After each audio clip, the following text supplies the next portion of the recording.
Lo primero es una definición de qué significa una API o qué es una API de cara a nuestros proyectos, ¿no? Una API es el acrónimo, en este caso, de Application Programming Interface y forma parte de nuestro mapa de componentes o mapa de funcionalidades, ¿no?, que podemos desarrollar dentro de una aplicación de software. Al final nosotros tenemos una arquitectura de software. Esta arquitectura de software, ¿por qué está compuesta? Pues por un mapa, como podéis ver, de componentes que están acoplados o conectados entre sí de alguna manera, ¿no? Al final se puede ver esto como si fuera un componente matemático que es un grafo o incluso un digrafo, ¿no? Que al final son un mapa de nodos, de componentes distintos que nosotros tenemos, que están conectados en cierta manera entre sí. Pues por ejemplo, si estamos hablando de un proyecto Java, pues habitualmente un proyecto Java que sea más o menos complejo puede ser en este caso multimodular, ¿no? Contener diferentes módulos que se tienen que consumir o producir datos entre sí. Al final estos módulos se tienen que conectar entre sí de alguna manera. Y una conexión que es más o menos eficiente o más o menos productiva de cara a nuestro producto de software es el tema de los servicios web. Los servicios web al final nos permiten a nosotros el qué, conectar diferentes clientes entre sí, sin que muchas veces no tengan mucho que ver. Por ejemplo, un terminal móvil, un desktop, un escritorio o otro aplicativo que nosotros tengamos. Al final todos estos servicios se conectan mediante la nube, es decir, se conectan mediante internet o puede ser que sean servicios en nuestra red local, en nuestros aplicativos, en nuestros productos que tengamos localmente colgados dentro de un servidor, ¿no? Parte de estos servicios web pueden ser implementados de manera REST, ¿no? Como servicios REST, que ya hablaremos ahora un poco de la definición y cómo se dividen. Pero al final todo forma parte de la arquitectura de software, de un producto de software que yo quiera realizar de cara a mi empresa. Los datos que yo pudiera enviar, aparte de texto plano, ¿vale?, que ya está implícito, pueden ser datos en formato XML o a día de hoy o a fecha de hoy uno de los formatos mucho más utilizados quizás que el XML sería el JSON, JSONes, ¿no? JSON. En este caso, la estructura de un XML como transferencia de datos serían con etiquetas, en este caso es un lenguaje de etiquetas, donde también se puede meter evidentemente atributos dentro de las etiquetas, pero bueno, en este ejemplo simple que he puesto aquí podéis ver que es pues directamente informar mediante etiquetas y mediante nodos que estén compuestos, ¿no? Entonces tendríamos etiqueta de apertura, etiqueta de cierre y dentro habría unas subnodos o subetiquetas que contendrían también texto de información. Evidentemente todo esto serían siempre cadenas que nosotros en este caso estuviéramos enviando en este formato XML. El formato XML es un formato de transferencia de datos que se utiliza desde hace muchísimos años y que evidentemente los servicios web del estilo SOAP es el que más utiliza, ¿no? El formato en este caso de XML, que lo encapsulará dentro en formato como si fuera un sobre, ¿no? Pero sin embargo los servicios REST que nosotros implementemos también podemos hacer que sean, en este caso, los XML los que sean enviados, ¿no? No tiene por qué ser que siempre los servicios REST nos envíen en este caso JSONs. Un JSON tiene una estructura pues parecida a esta. No podemos decir que siempre sean iguales porque no es verdad, pero sí que tiene un formato pues parecido de esta manera, ¿no? En este caso estoy poniendo un array de objetos JSON donde únicamente va a haber un objeto JSON y un objeto JSON es un conjunto de duplas clave-valor. Las claves siempre van entrecomilladas y los valores son todos aquellos valores que están permitidos, por ejemplo, en JavaScript, ¿no? JSON está considerado un lenguaje independiente a JavaScript, aunque se utiliza muy a menudo y lo creó el señor Douglas Crawford cuando estaba en la Firefox Corporation Pues para intentar evitar que todo lo que se enviara siempre fuera en este caso en formato de XML, ¿no? Sino que también se enviaran en este caso en nuestro formato JSON. Entonces aquí por ejemplo podemos ver el identificador, que es un número. Siempre en las duplas clave-valor, la clave y el valor va separado por los dos puntos, y cada una de las duplas clave-valor que nosotros nos formemos va separado en este caso con comas, ¿no? Como podéis ver. En este caso el nombre pues sería este string y el sector también sería este string, ¿no? Esta coma sobraría completamente, por ejemplo, porque la última dupla clave valor no hace falta ni tan siquiera que tuviera coma. De hecho, esto estaría mal formado en este caso, o mal normalizado, ¿no? En este caso, si dejáramos la coma. Por tanto, la última dupla clave valor de nuestro objeto JSON, ¿no? Pues evidentemente no haría falta que tuviera una coma. Llave para la apertura, llave para el cierre, y si yo quisiera crear otro objeto JSON a partir de ahí, pues otra coma y otro objeto, y así sucesivamente. Este formato no lo permite, por ejemplo, los Web Service Swap para transferencia de datos, pero sí que lo permiten, evidentemente, los Web Services de estilo REST. También permiten, en este caso, este formato, ¿no? De envío, en este caso, de datos.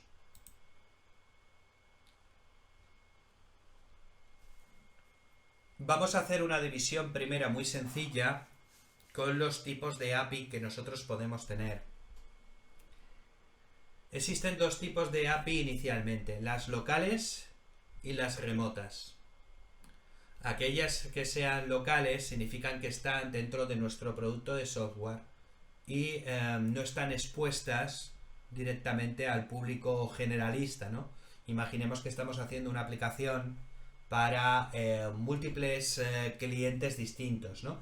Por ejemplo, un videojuego, ¿no? En un videojuego que nos pueden entrar pues un montón de usuarios que estén, por ejemplo, registrados, o quizás ni eso, ni tan siquiera eso, pero que intenten entrar, en este caso, a nuestra aplicación cada uno desde su equipo. Pues eso evidentemente no sería una API local, porque una API local tendríamos que estar dentro de nuestro entorno, dentro de nuestra red, dentro de los diferentes equipos que nosotros en este caso tuviéramos. Cuando yo tengo, por ejemplo, la implementación de un videojuego en marcha y son muchos los usuarios que nos tienen que entrar, pues nos entran evidentemente de manera remota. Por tanto, el tipo de API que vamos nosotros en este caso a realizar es de tipo remoto.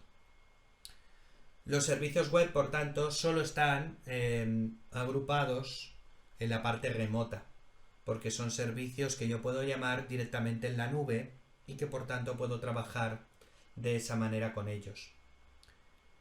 Y de ahí se dividen en dos. Como he comentado previamente, en la parte de transferencia estaría SOAP, que es Simple Object Access Protocol, ¿no? Y que ahí trabajo, como ya veremos, en su relación con XML para la transferencia de datos, y REST, que es Representational State Transfer, ¿vale?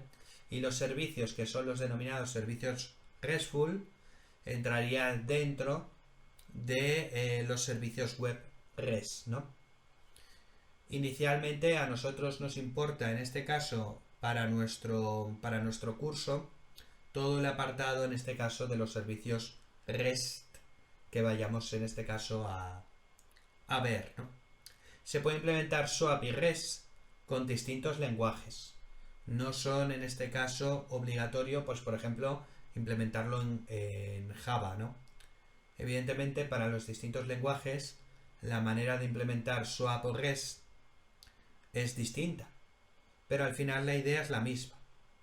Y lo bueno es que tanto los Web Services SOAP como los Web Services REST se pueden comunicar entre ellos por medio de clientes SOAP o clientes REST, por medio también, en este caso, de servicios que estén implementados con cada uno de estos sistemas, y es independiente del lenguaje que yo esté utilizando. De tal manera que, por ejemplo, yo podría tener una aplicación donde ciertos servicios estuvieran en PHP, otros servicios estuvieran en .NET y otros servicios estuvieran en Java, y a mí me daría exactamente igual, porque yo puedo consumir cada uno de ellos a partir de REST o a partir de SOAP, ¿no? En este caso. Evidentemente si estuvieran implementados en uno o en otro sistema. Por tanto, la comunicación entre dichos servicios se puede hacer francamente fácil y me permite no tener que migrar, por ejemplo, de un lenguaje a otro para tener que utilizar una aplicación, sino que yo ya tengo muchas cosas implementadas, pues puede favorecerme en este caso esa implementación. Y ahora vamos a ver las diferencias entre REST y SOAP, ¿vale? Imaginemos que REST sería estilo, por ejemplo, WhatsApp, ¿vale? Una comunicación de WhatsApp entre dos compañeros, ¿no? Entonces un compañero sabe dónde está el otro y le envía un comunicado en WhatsApp. ¿Qué sucede? Vamos a hacer el símil. Un comunicado en WhatsApp, ¿qué sería? Pues yo envío una información, envío un detalle, envío una historia, envío lo que fuere, pero sin orden ni concierto. Todos tenemos amigos que nos envían mensajes en el WhatsApp que a veces son crípticos, ¿no? En este caso la comunicación llega, ¿vale? Y puede con todo directamente. Es decir, podemos enviar cualquier tipo de información que nosotros queramos. Por ejemplo, ingredientes para hacer una paella, ¿no? Me dice un compañero, pues tienes que comprar esto, y me lo dice por WhatsApp. Y bueno, pues yo tengo que entender exactamente lo que me está diciendo, ¿no? En cambio, SOAP sería más el símil como si fuera una torre de control de un avión, con un avión. Comunicación del avión de torre de control, quiero aterrizar en tal pista, quiero meter el avión ahí, etcétera, etcétera, ¿no? Pues esa comunicación con la torre de control se hace mucho más estructurada. Yo no le puedo enviar, siendo el avión, cualquier cosa, sino que a mí la torre de control me tiene que entender acerca de lo que me está enviando, ¿no? Por tanto, sería un símil que sería en este caso válido, ¿no? El tema en este caso de la torre de control. La primera diferencia es el formato de datos, ¿vale? Aunque aquí tenemos que poner algunas cosas en especial. Y es que SOAP solo permite XML de envío. Entonces tiene que ser un XML que esté bien formado y que va a tener varias cosas como un envoltorio, ¿no? Donde va a haber esa información. Pero inicialmente solo permite XML. En cambio, los servicios REST permiten habitualmente JSON, ¿no? JSON de este formato. Veis aquí lista compra y arroz, gambas y pollo, ¿vale? JSON es el acrónimo, como he comentado, de JavaScript Object Notation. Y a veces también permite hacer el envío de XML. No significa que solo tengamos que enviar JSON, y a veces incluso también texto plano, ¿por qué no? Por tanto, la primera gran diferencia es el formato de los datos. SOAP solo permite XML, que es Extensible Markup Language. La diferencia 2 es que los servicios REST no se envían con ningún tipo de cabecera.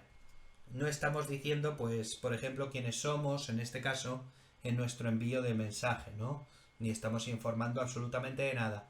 Estamos enviando única y exclusivamente los datos que yo quiero para que, en este caso, que hacer esa funcionalidad de ese servicio REST, ¿no? Por tanto, directamente va el mensaje con los datos.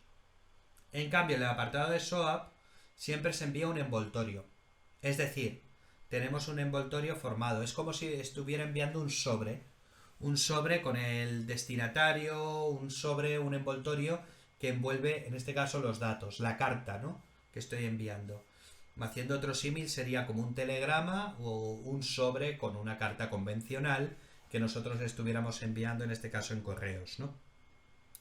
Entonces aquí directamente la lista de la compra se enviaría con este cuerpo de nuestro mensaje SOAP que estamos viendo aquí, pero siempre habría un envoltorio que nos envolvería, en este caso, ese mensaje, ¿no? Lo siguiente sería la cantidad de los endpoints que hay en nuestras URLs, ¿no? Aquí admite, por ejemplo, la parte de los servicios REST, admite diferentes operaciones. Get, post, put, delete, patch, etcétera, ¿no? Se permite tantas URL como acciones u operaciones, en este caso, que serían, pues directamente también los métodos con el que yo quiero enviar. Por ejemplo, habría URLs de este estilo. Pues la página que yo quisiera, barra paella, barra lista compra. La página tal, barra paella, invitados, y así sucesivamente. En cambio, en SOAP hay una única URL que está concentrando todas las operaciones que nosotros queramos realizar. Y en este caso tendríamos todos los métodos que serían en este caso post, ¿no? Por tanto, en la torre de control todas las conversaciones empiezan diciendo quién soy y con qué avión quiero hablar, sin confianzas. En ningún momento, en este caso, estoy confiando en que mi interlocutor es tal o cual, ¿no? Sino que es mucho, entre comillas, más seguro que en este caso los servicios REST que nosotros tengamos, porque no confío porque sí en alguien, sino que siempre estoy enfocando en este caso a comunicarme y presentarme, ¿no? Y decir después adiós en el caso de que sea necesario, ¿no? Y después, la última diferencia es que en REST no es obligatorio el tema, por ejemplo, de hacer una definición de todos los métodos que nosotros tengamos, ¿vale? De todos los métodos o URLs que nosotros tengamos, no es obligatorio hacer una definición, ¿vale? De hecho, en el 90% de casos no se hace, pero hay dos, en este caso, frameworks que me permiten un poco definir los métodos que tenemos implementados en servicios REST, que son mediante Swagger o mediante RAM, ¿vale? Y hay otros, ¿vale? Tenemos, pues por ejemplo, JSON Schema, tenemos el de Microsoft Entity Framework y demás, ¿no? En cambio, con SOAP tenemos un fichero que es un WSDL. WSDL es un estándar donde nosotros definimos un esquema de nuestro modelo de datos, ¿no? Que se genera, en este caso, automáticamente y que contiene, en este caso, todos los esquemas XSD, que forma parte de la validación, en este caso, de nuestros XML, ¿no? De envío y recibo de datos. Este ficherito WSDL define pues todo el frontal, en este caso, de nuestros servicios SOAP que nosotros queramos, en este caso, llamar, ¿no? O consumir directamente en nuestro frontal. Evidentemente, tanto SOAP como REST estamos viendo que sirven para lo mismo. Lo que pasa es que es como quiera yo llamarlo o como lo quiera yo definir. Sin embargo, a fecha de hoy, bueno, ambos nacieron a la vez, tanto SOAP como REST. Lo que pasa es que SOAP nació en un ambiente empresarial y REST nació en Estados Unidos en un ambiente universitario. Al nacer, aunque nacieron a la vez, al principio de los tiempos, SOAP se hizo mucho más valioso y conocido. ¿Por qué? Pues inicialmente porque daba mucho más seguridad a la empresa, ¿no? Siempre existe un fichero WSDL con el acuerdo de especificación de todos los campos, entonces a mí no me pueden enviar cualquier cosa, sino que defino lo que quiera yo consumir y lo que quiera en este caso yo producir. Es fácil el control de cambios y el versionado porque tenemos un fichero que nos está definiendo absolutamente todo y tenemos también una facilidad de testeo y obtención de trazas en temas de seguridad, ¿no? En este caso con el Web Service Security.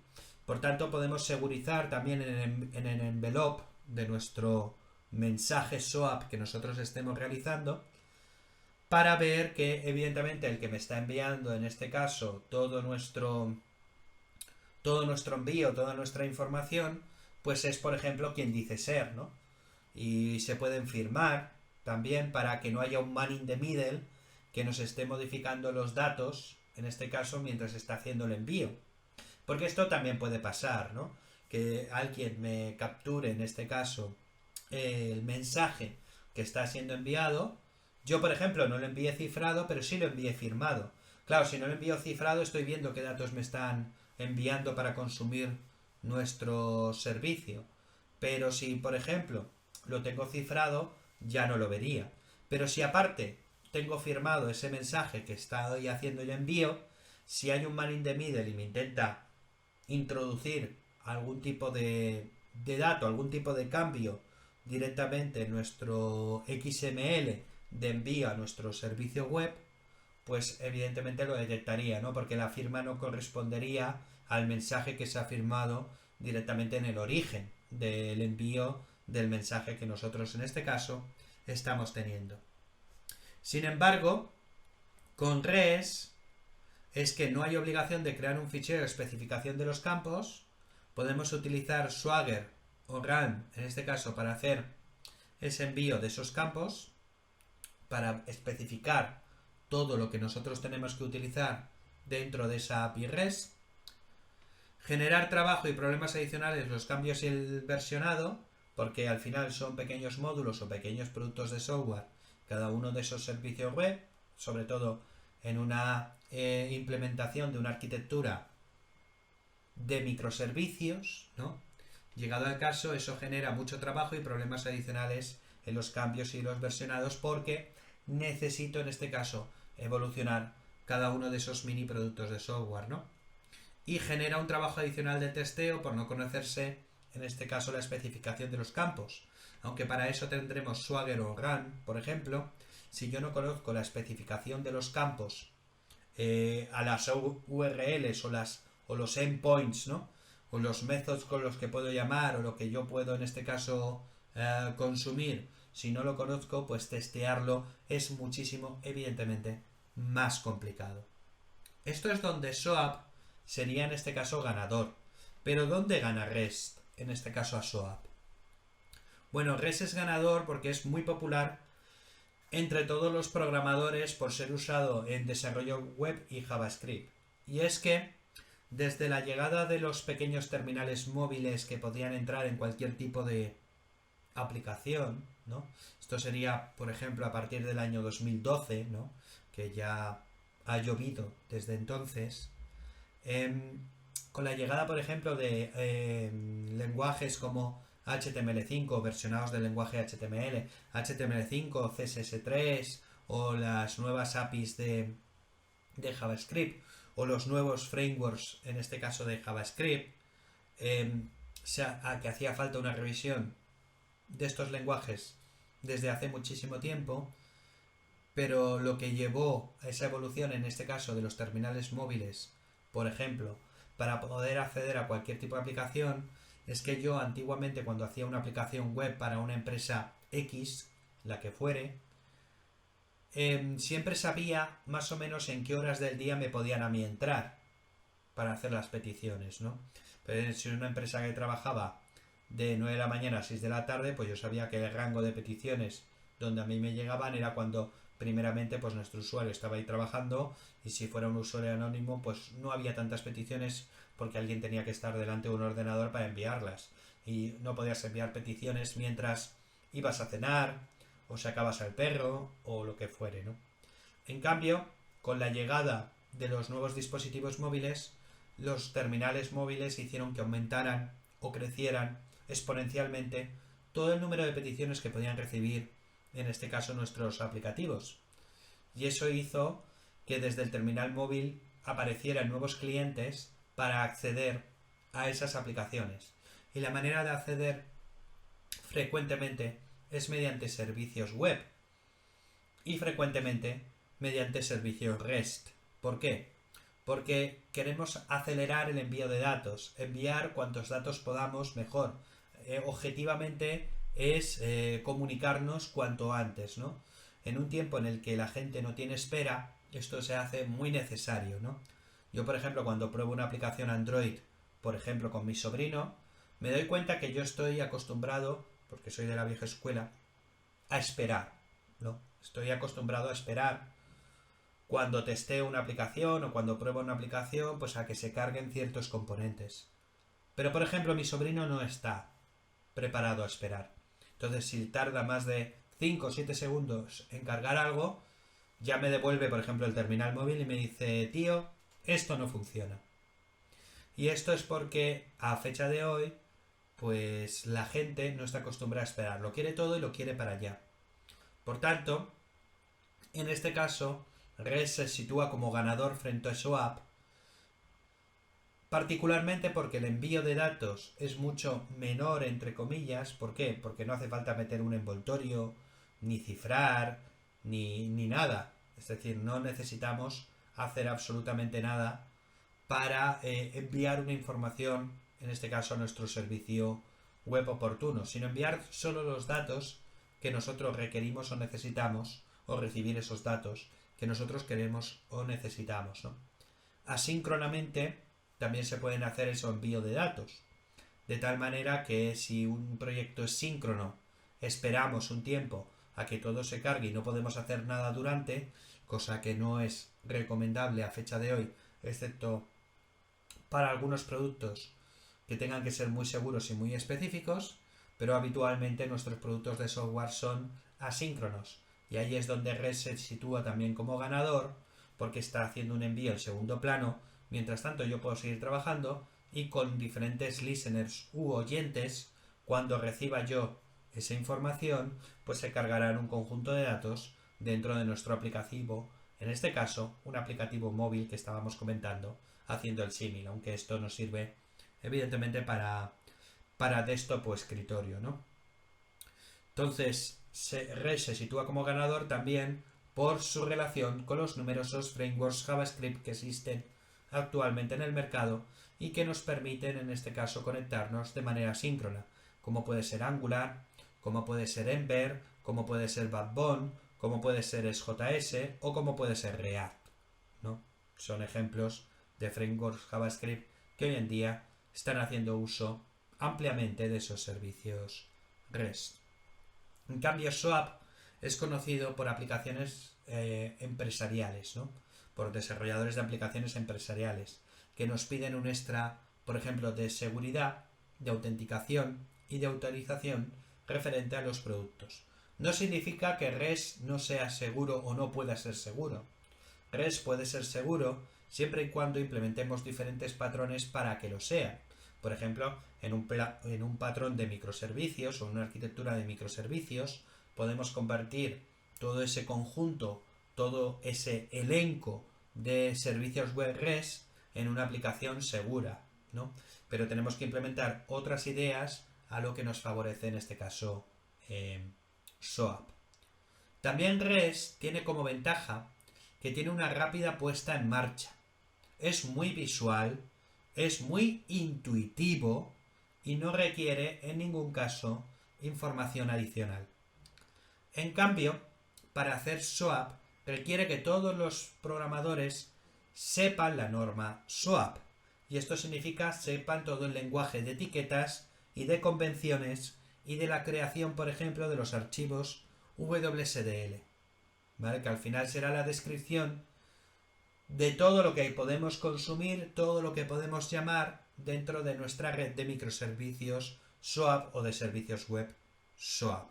También necesitamos saber qué es un XSD y cómo validamos los XML que nosotros estamos enviando y o recibiendo.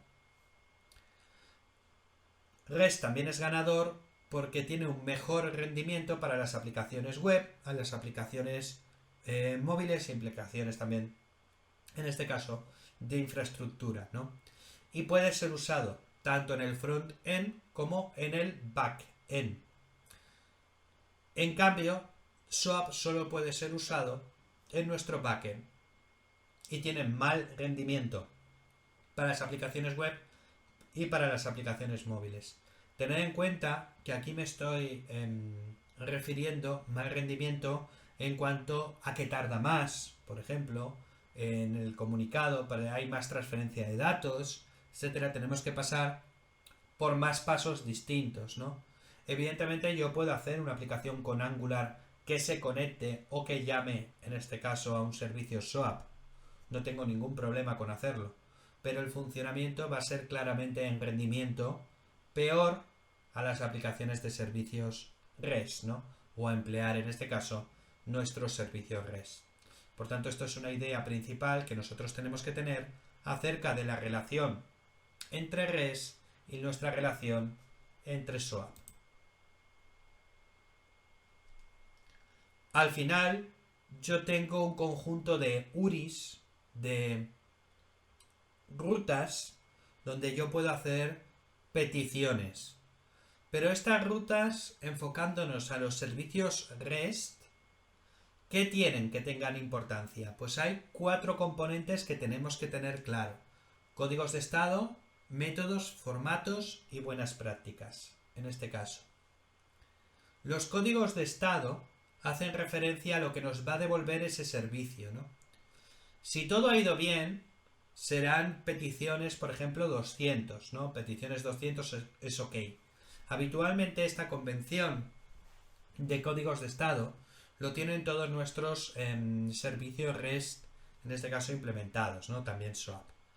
Pero, sin embargo, hay que conocerlos, ¿no? Hay que conocer cuando nos devuelve un código si la cosa está yendo bien, si la cosa está yendo mal o lo que fuere, ¿no? Entonces hay que comprobarlo, y cuando empleemos hacer testing sobre esos servicios, tenemos que comprobar esos códigos de estado acerca de la petición, ¿no? Que nos está devolviendo, por ejemplo, nuestro backend, para saber qué está aconteciendo, ¿no? Directamente en el backend.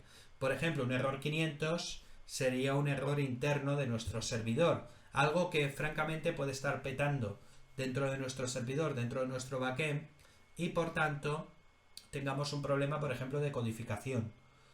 El que fuere. Puede ser que esté caído un servicio externo, puede ser lo que sea, ¿no? En este caso, inicialmente un error 500 puede haber problemas directamente dentro de nuestro servidor, dentro de la implementación. Los errores de tipo 200 ya hemos comentado que son válidos, ¿no? Por ejemplo, creaciones de nuevo recurso, que sería el 201 y demás. Después tenemos los errores de redirección, cuando hay redirecciones, que serían los que empiezan por 3 de 300, ¿no? Entonces estos serían errores de redirección de un servicio que nos está haciendo una redirección. O en los errores 400, con el famoso, por ejemplo, 404 de no encontrado, que no he encontrado el recurso o nada en esa URI disponible que nosotros tenemos. O, por ejemplo, el 403, que sería más enfocado a temas de permisos, ¿no? Por poner algunos ejemplos. Después los métodos, en este caso HTTP que nosotros tengamos, ¿qué serían? Pues los métodos HTTP directamente, aunque ahí me faltaría uno que sería el patch, ¿no?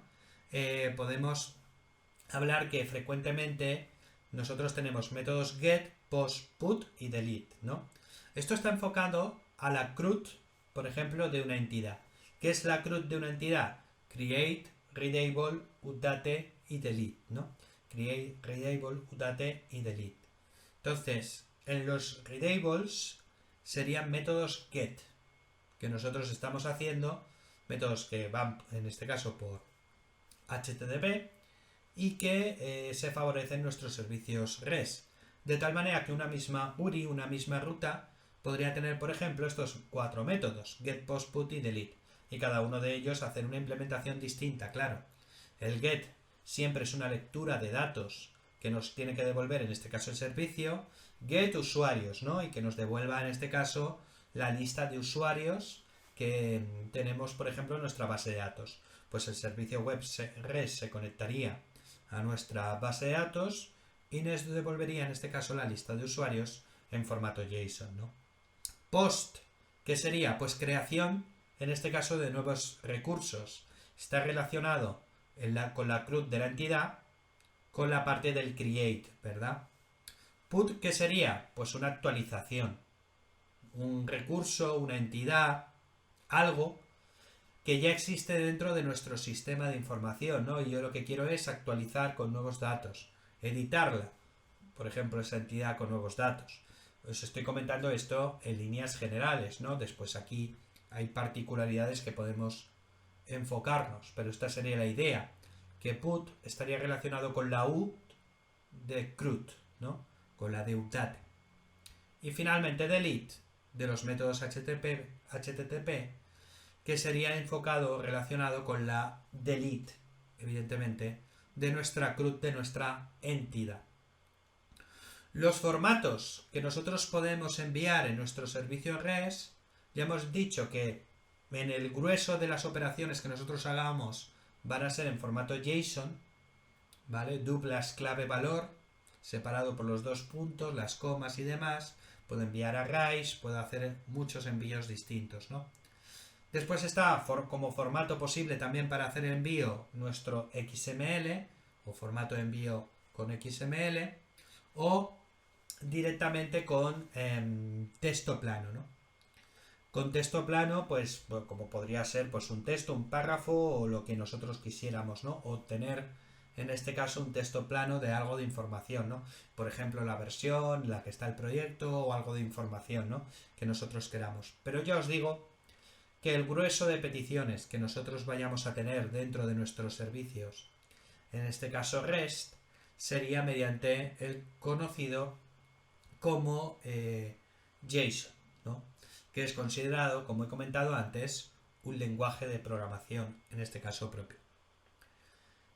Y después tenéis buenas prácticas. Buenas prácticas para nuestros servicios REST. Evidentemente estas buenas prácticas también son extrapolables a los servicios web SOAP. Tenemos A2AS, que es en este caso que todos los servicios que nosotros nos vamos incluyendo pues se van poco a poco documentando o se van poco a poco en este caso diciendo los recursos o las URIs que yo puedo llamar o cómo puedo consumirlas o qué tipo de datos en este caso producen. Aquí entrarían herramientas también, como hemos comentado previamente, como RAM o Swagger, ¿no? Para poder documentar un poco todas estas URIs, todos estos métodos que yo tengo. La parte de seguridad, aunque los servicios REST no se fundamentan en que sean seguros, evidentemente es una buena práctica que yo tengo que realizar, ¿no? Es decir, ¿aquí qué sería? Pues un poco encapsular dentro del universo de nuestras URIs aquellas que yo quisiera que requisieran una autenticación o una autorización para poder ser usadas, ¿no?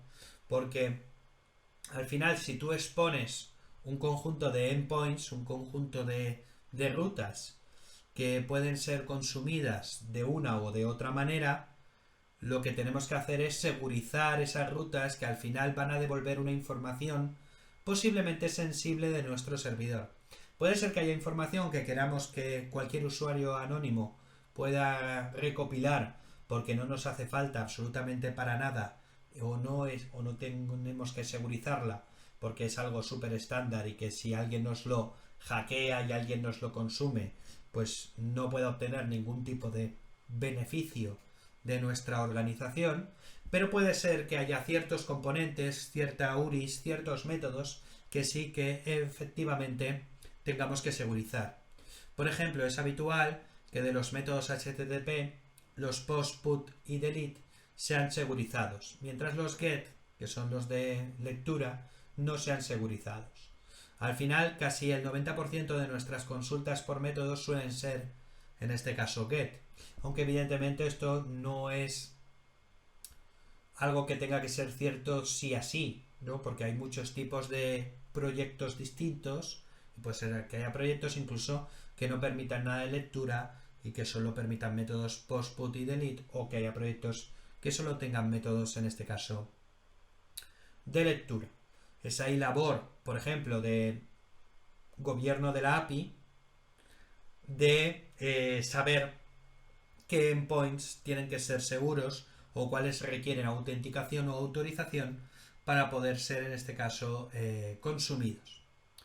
Un apartado primordial, sobre todo en el mundo en que nosotros nos encontramos, que es un mundo en un ambiente que tenemos, que son DevOps, ¿no? De Development and Operations, ¿no? De desarrollo y operaciones, es el tema de testeo.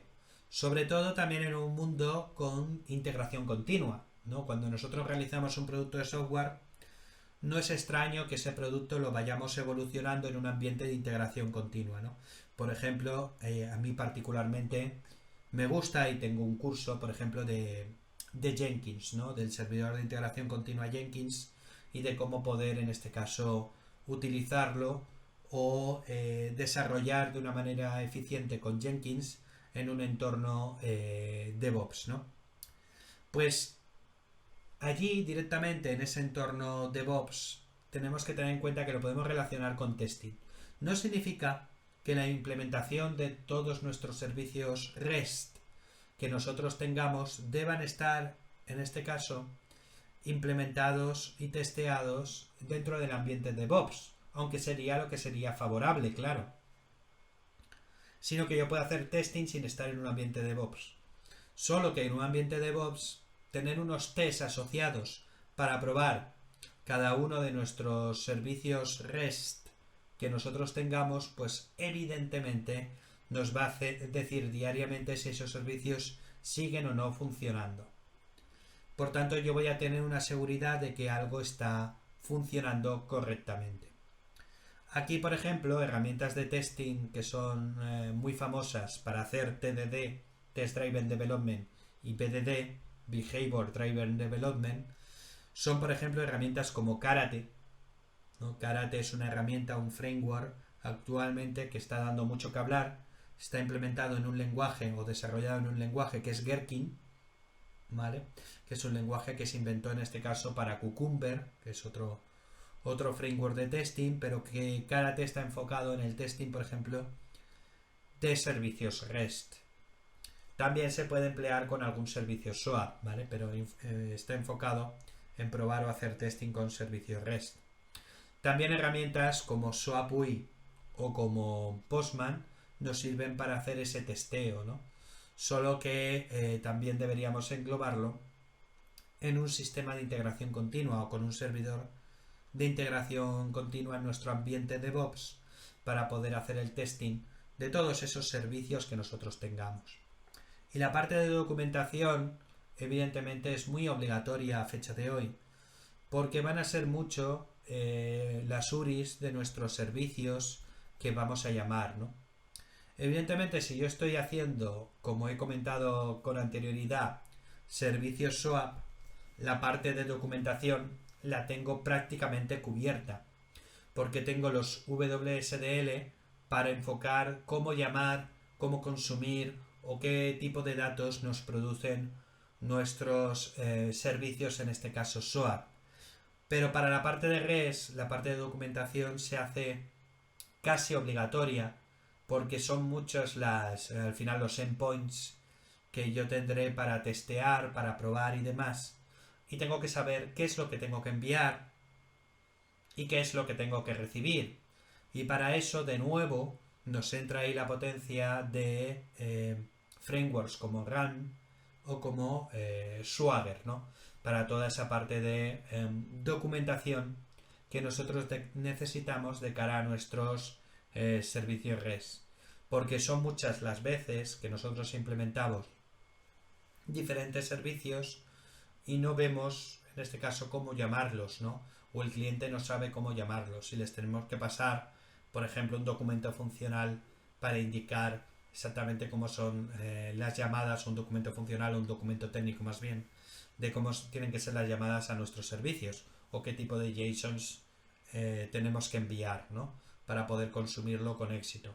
Pues eso evidentemente con Swagger o con Run ya lo tenemos cubierto para definir un poco todos los endpoints de todos los servicios que yo quiero, en este caso, llamar.